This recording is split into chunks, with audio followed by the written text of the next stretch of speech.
The short stack. The short stack is the player at the table with the least number of chips at the table. He's the one that everyone's normally looking at thinking we're going to try and eliminate him, we'll put him under pressure. When a short stack is put all in, sometimes he won't have enough money to cover the other player's bets.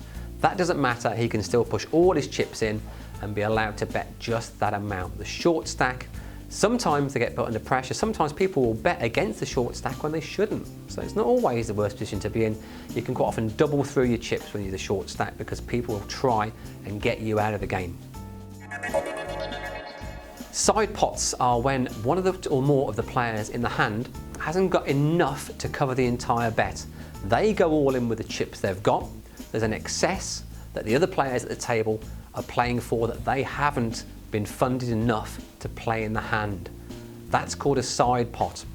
When one player hasn't got quite enough chips to play the entire pot, the remainder is played by the other players in what's called a side pot, which they play separately against themselves rather than with the player who's all in. The most skillful players in live play look for things like a tell. A tell is sometimes a little scratch to the nose, sometimes it's a nervous little twitter, sometimes it's playing with their chips. It's when a player kind of lets you know what's going on. The highly skilled players can spot what's called a tell in other players. In fact, the craftiest players will throw a tell out there that's a bluff. So tells can work for you and tell against you. Are you good at spotting them? I don't know, I can't. The tell.